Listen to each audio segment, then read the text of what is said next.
Welcome to max భక్తి TV. ఈరోజు మనతో పాటు ఉన్నారు ప్రముఖ ఆధ్యాత్మికవేత్త, astrologer, life coach Hari Raghupriya గారు. వారిని అడిగి మనకున్న ఎన్నో సందేహాలకి సమాధానాలు తెలుసుకుందాం. అమ్మా నమస్తే. నమస్తే అమ్మా. ఈ నెలలోనే అనగాష్టమి వస్తుందమ్మా. ఈ అనగాష్టమి రోజున ఆ దత్తాత్రేయ స్వామిని ఏ విధంగా పూజించుకొని ఆ స్వామివారి కృపకు మనం పాత్రలు కాగలమమ్మా? చాలా చక్కని ప్రశ్న. అయితే దత్తాత్రేయుడు అనగానే త్రిమూర్తి స్వరూపుడు, 3 రూపాలు కలిగిన స్వామి.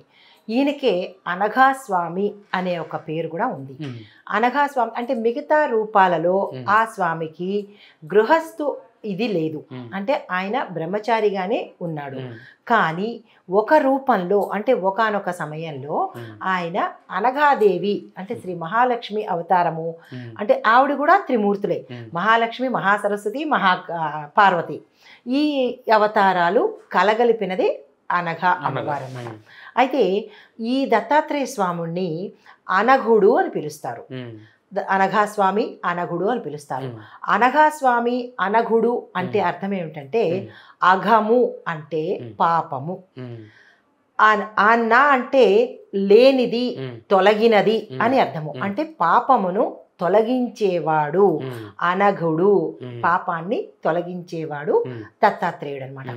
అమ్మవారి పేరు అనఘాదేవి.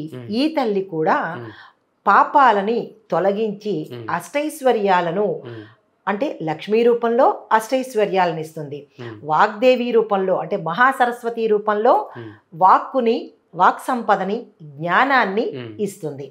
ఇంకా పార్వతి అమ్మవారి రూపంలో మనలోని చైతన్యాన్ని, శక్తిని ప్రసాదిస్తుంది. ఈ 3 రూపాల్లో ఉన్న తల్లే అనఘాదేవి అంటారు. అయితే ఈయన అనఘాదేవి ఎలా ఉద్భవించింది అంటే దత్తాత్రేయుడి భృకుటి నుంచి, అంటే ఆజ్ఞాచక్రం నుంచి ఉద్భవించింది ఈ తల్లి అన్నమాట. అయితే అందుకనే ఆవిడికి అనఘాదేవి అని నామకరణం అయింది. అయితే ఈ వ్రతాన్ని మార్గశిర మాసంలో బహుళ అష్టమి రోజు చేసుకుంటారు. డిసెంబర్లో వస్తుంది అది. ఎప్పుడు దీనికి చేయవలసిన విధి విధానం ఏంటి అంటే మిగతా అన్ని పూజలు, వ్రతాలు చేసినట్టే, వ్రతము అంటే ఆచరించేది, నియమ నిబద్ధతతో చేసేది అని అర్థం అనమాట. మనకి ఇంకా శ్రావణ మంగళవారం వ్రతాలని, మన సత్యనారాయణ స్వామి వ్రతం అని, ఇలాగా మనకి వ్రతాలు చాలా వస్తాయి. అయితే ఈ అన్ని వ్రతాల్లోకెల్లా ఈ అనఘాష్టమి వ్రతానికి విశేషమైన, ప్రత్యేకమైన ఒక విశిష్టత ఉన్నదనమాట. అది ఏంటి అంటే మనం సత్యనారాయణ స్వామి వ్రతానికి చేసేటప్పుడు అష్టదిక్పాలకులను, నవగ్రహాలను అందరినీ ఎలాగైతే ఆహ్వానం చేస్తామో ఈ అనఘాష్టమి వ్రతం రోజు కూడా అష్టదిక్పాలకులు, నవగ్రహాలు, మొత్తం 3 దేవతల్ని కూడా మనం ఆసనం మీద ఆవాహనం చేస్తాము.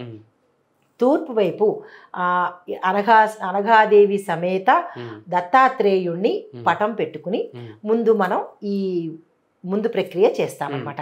ఆ స్వామికి ఇష్టమైన నైవేద్యాన్ని పెట్టి తెల్లని పువ్వులతో, ఇటు అమ్మవారికి ఇష్టమైన పువ్వులు, స్వామివారికి ఇష్టమైన పువ్వులతో అలంకారం చేసుకుని, ఆవాహన చేసుకుని పూజా కార్యక్రమాలు చేసుకుంటాము.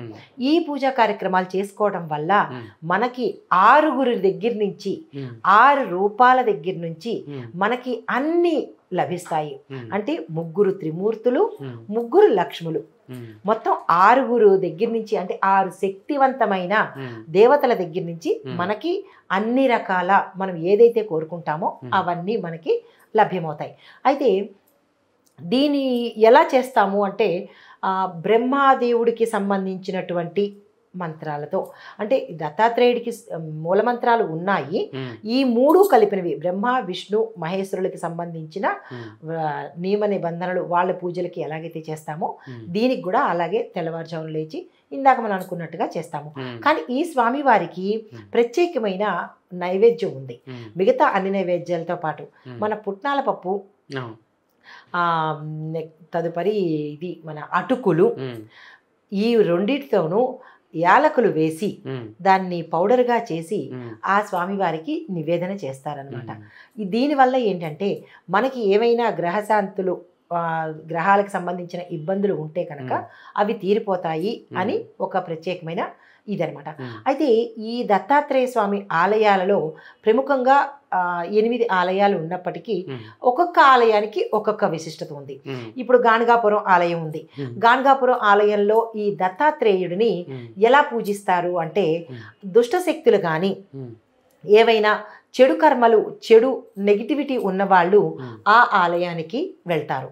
అంటే మనిషి యొక్క క్రూర కర్మలు కానీ చెడుకు సంబంధించిన నెగిటివిటీ కానీ పోగొట్టుకోవడం కోసం అక్కడికి గాణగాపురం వెళ్తాము.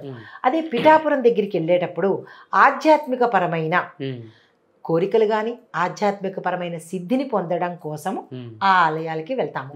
ఇలా ప్రతి ఒక్క ఆలయానికి ఒక్కొక్క విశిష్టత, ప్రత్యేకించి దత్తుడి తాలూకా విశిష్టత అదనమాట. అయితే ఈ దత్తాత్రేయ స్వామి మిగతా అందరి దేవుళ్ళలాగా కాదు. ఆయన అంటే కలియుగంలో మనకి కనిపించే దైవమే. మనకి కలియుగంలో ఆయన ఉన్నాడా అంటే ఎస్ ఉన్నాడు, కానీ విచిత్ర వేషధారణలో ఆయన తిరుగుతాడు. ఆయన తిరిగే సమయము అభిజిత్ ముహూర్తంలోనూ మధ్యాహ్నం సమయం అపరాహ్న సమయంలోనూ మాత్రమే. అంటే 12 గంటల నుంచి 2 గంటల మధ్యలోనే ఆ స్వామి విచిత్ర వేషధారణలో తిరుగుతాడు. అది నాకు కూడా చాలా అనుభవం అయింది. 1 కాదు 2 కాదు 4 సార్లు నాకు అనుభవం అయింది ప్రత్యక్షంగా. అంటే ఆ టైంకి మనము కనుక్కోలేము, కానీ ఫ్రాక్షన్ ఆఫ్ సెకండ్స్లో అరే ఆయన తత్వం తెలిసిన వాళ్ళు ఆయన మధ్యాహ్న సమయంలో తిరుగుతాడు అని మనకి కనుక తెలిస్తే కనుక మనకి వెంటనే స్ఫురణకు వచ్చేస్తుంది. కానీ మనం అది తెలుసుకునే లోపల స్వామి మాయమైపోతాడు. కానీ స్వామి మాత్రం మధ్యాహ్నం పూట తప్పనిసరిగా తిరుగుతాడు. ప్రేక్షకులకి చెప్పేది ఏంటంటే మధ్యాహ్నం పూట ఎవరైనా విచిత్రమైన వేషధారణలో వస్తాడు. ఆయన ఒక్కొక్కసారి తాగుబోతుగా వస్తాడు, ఒక్కొక్కసారి జటాధారిగా వస్తాడు, ఒక్కొక్కసారి మనకి చిలక జోస్యం అది చెప్తుంటారే కోయిదొరలు అలాగా కూడా వస్తాడు. ఎలా వస్తాడు అనేది మనకి తెలుస్తుంది. ప్రత్యేకంగా మనల్ని మాత్రమే కొన్ని అడిగారు అంటే తప్పకుండా ఆయన దత్తాత్రేయ స్వామే, అందులో డౌటే లేదు. ఆయన కలియుగంలో తిరుగుతూ ఉంటారు. కలియుగమే కాదు, ఏ యుగంలో కూడా ఇప్పటికీ కూడా ఆయన తిరుగుతాడు. అది ఆ దత్తాత్రేయుడి యొక్క ఇంకా ఏం చెప్పాలి ఆయన గురించి అనేది, ఆయన లైవ్లీ గాడ్ తిరుగుతూ ఉంటాడు ఆయన. అది మనం గమనించుకుంటే కనుక ఆ స్వామివారి అనుగ్రహం పొందినట్టే. అందరినీ అడగడు, మళ్ళా ఆయన ఎవరిని ఎలా అడగాలో అలాగే అడుగుతాడు ఆయన. అయితే ఈ స్వామివారిని ఈ అనఘాష్టమి వ్రతం రోజు 5 అధ్యాయాలు చదువుకుని పూజా విధానం ఉంటుంది. ఈ 5 అధ్యాయాలు చదువుకుని నియమ నిబంధనలతో, అన్ని వ్రతాలకి ఉన్నట్టే నియమ నిబంధనలు ఉంటాయి. మాంసాహారం తినకూడదు, మైథునం చేయకూడదు, అంటే బ్రహ్మచర్యం పాటించాలి. అన్ని నిబంధనలు పాటించుకుంటూ 5 రకాలైన నైవేద్యాలను పెడుతూ 5 అధ్యాయాలు ఉంటాయి. ఈ 5 అధ్యాయాలు చదివి నైవేద్యం పెట్టి హారతిచ్చి యథావిధిగా మన కోరికలను కోరుకుంటూ ఆ తదుపరి మరుసటి రోజు మాత్రమే ఈ స్వామివారికి చేసిన పువ్వులు, అంటే అన్ని దేవతల మీద పెడతాం, ఆహ్వానం చేసినప్పుడు అన్ని దేవతల మీద పెడతాం కదా, ఆకు వక్క ఖర్జూరము, ఇవన్నీ మరి ఏం చేయాలి అని అంటే కనుక పారే ఏరులో కానీ లేదా నీళ్లల్లో కానీ వదిలేయాలి తప్ప తీసుకెళ్ళి మరి ఎక్కడో పెట్టడం అనేది చేయకూడదు. మాకు దగ్గర పారే ఏరులు లేవు, ఇవేమీ లేవు అని అనుకున్న వాళ్ళు ఏం చేయాలంటే ఒక మూటగా కట్టి పసుపు వస్త్రంలో ఏవైతే పెట్టారో పూజా ద్రవ్యాలన్నీ పసుపు వస్త్రంలో కట్టి దత్తాత్రేయుడి స్వామివారి ఆలయంలో కనుక ఇచ్చేసినట్టయితే కనుక ఫలితం విశేషంగా వస్తుందన్నమాట. ఇది అనగాదేవి. అయితే ఈ వ్రతాన్ని చేయమని శ్రీపాదుల వారు మనకి చెప్పారనమాట. అయితే ఈ వ్రతం చేసినప్పుడు మనకి కలిగేది సిద్ధి ఏంటంటే ఇహ సిద్ధి పరసిద్ధి కూడా కలుగుతుంది.